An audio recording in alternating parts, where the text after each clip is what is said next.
दुनिया भर से सनातन धर्म की सारी खबरों से रहना चाहते हैं अपडेट, तो सब्सक्राइब करें द साइंटिफिक हिंदू को। बड़ी खबर आपको रायपुर से बता दें, गणेश पंडाल में बवाल की खबर मिल रही है। हमने मूर्ति रखी, उस दिन कुछ नहीं हुआ, उसके दूसरे दिन से रोज अल्लाहू अकबर चिल्ला रहे थे ये लोग। ऐसा क्या हो जाता है कि जब हिंदुओं का त्योहार होता है तो मुस्लिम समाज को कुछ ना कुछ दिक्कत होने लगती है?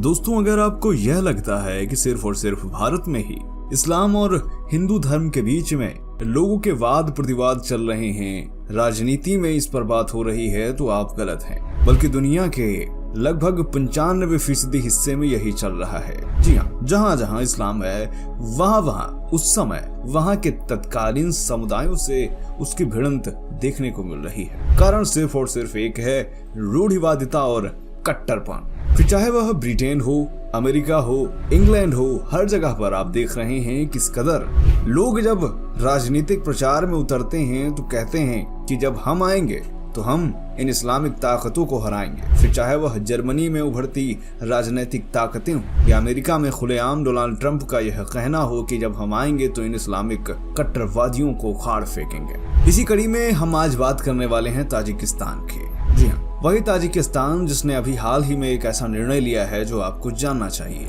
जहां की आबादी 95% मुस्लिम है। और तो और एक और बात आपको हम बताएंगे जो कि ताजिकिस्तान की ही है, जहां पर हिंदू सनातन संस्कृति का प्रचार किया जा रहा है। तो चलिए शुरू करते हैं आज का वीडियो। मेरा नाम है धीरेन्द्र और आप देख रहे हैं द साइंटिफिक हिंदू। इस वीडियो को लाइक कर दीजिएगा और चैनल को सब्सक्राइब जरूर करिएगा।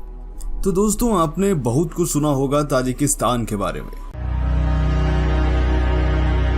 मुक़द्दस दाश्तन इस्तिक़लाल दौलती बजा आवरदन शुक्राना दौलत साहिब इस्तिक़लाल व वतन आज़ाद व साहिब इख्तियार वजीफा व कर्ज शहरवंदी हर एक फर्द बानंग नामुसी जामिया बाशद। जिंदा व पायंदा बाद इस्तिक़लाल व आज़ादी ताजिकिस्तान। आपने सुना होगा कि ताजिकिस्तान में हिजाब बैन है, लेकिन इसके अलावा ताजिकिस्तान में क्या क्या हुआ है ये सब हम आज आपको बताएंगे और इसे जानकर आप हैरान जरूर होंगे। दोस्तों, आपको बता दें कि यहाँ पर पिछले 30 सालों से एक ही राष्ट्रपति सत्ता पर कायम है और इसका नाम इमोमाली रहमान है। इनका मानना है कि इस्लामिक कट्टरता देश के विकास में बाधा बनती है और इसी साल जून में ही सरकार ने कई इस्लामिक कानून रद्द कर दिए। क्या आपको पता है, भारत में आप देखते हैं किस तरीके से चाहे वह छोटे मुस्लिम बच्चे हों या फिर बड़े, स्कूलों तक में वो शुक्रवार के दिन कहते हैं कि हम जुमा पढ़ने जा रहे हैं और तो और नमाज पढ़ने के लिए भी टाइम मांगते हैं। लेकिन क्या आपको पता है कि शुक्रवार की नमाज में यहाँ के बच्चे हिस्सा नहीं ले सकते और अगर ऐसा करते किन्हीं बच्चों को पाया गया तो उन बच्चों के अभिभावकों पर जुर्माना और यहाँ तक कि जेल का भी प्रावधान है। ताजिकिस्तान के राष्ट्रपति अपने देश में आधुनिक जीवन शैली को बढ़ावा देना चाहते हैं। उन्होंने कहा कि हम अपने देश में उग्रवाद और अंधविश्वास नहीं फैलने दे सकते। और तो और दोस्तों, 1994 से सत्ता में काबिज इमोमाली रहमान ने कहा है कि यहाँ के लोग दाढ़ी नहीं बढ़ा सकते और तो और जो लोग ऐसा करते पाए जाते हैं उन पर भी जुर्माना लगेगा। आपको जानकर हैरानी होगी कि इस देश की 2020 की जनगणना रिपोर्ट के अनुसार 96% की आबादी मुस्लिम है।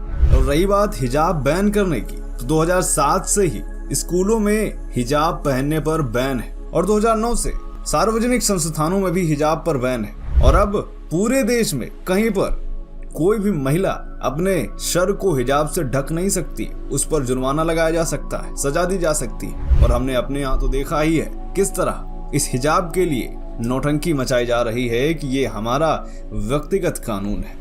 खैर, इस मुस्लिम देश ताजिकिस्तान में अगर कोई भी मुस्लिम पुरुष अपनी दाढ़ी बढ़ाता है तो उसकी दाढ़ी जबरदस्ती काट दी जाती है। अब आप सोच रहे होंगे कि आखिर यहाँ पर जो सजा है वो कैसी। चलिए आपको सजा भी बताते हैं। तो सबसे पहले, हिजाब बैन होने के बाद अगर कोई व्यक्ति हिजाब पहनता है तो आम लोगों पर 64,772 रुपए जुर्माना लगेगा। वहीं अगर किसी कंपनी में ऐसा होता पाया जाता है तो उस कंपनी पर 2.93 लाख का जुर्माना, और अगर वह सरकारी अधिकारी है तो उस पर 4,28,325 रुपए का जुर्माना लगेगा ताजिकिस्तान में। ध्यान रहे एक इस्लामिक देश है। और तो ताजिकिस्तान में अगर माता पिता ने अपने बच्चों को किसी भी तरह से धार्मिक शिक्षा लेने के लिए विदेश भेजा, विदेश का मतलब है कि जिस तरह आप देखते हैं कि हमारे यहाँ भारत में इंडोनेशिया हो गया, मलेशिया हो गया, वहां से बच्चे आते हैं मदरसों में पढ़ने के लिए, ऐसा अगर ताजिकिस्तान के माता पिता करते हैं अपने बच्चों के साथ तो उनको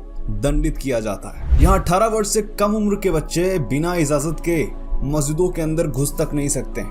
आपको जानकर हैरानी होगी, यहाँ तक कि यहाँ पर ईद और बकरीद में भी जो बच्चे हैं उनके जाने पर प्रतिबंध है।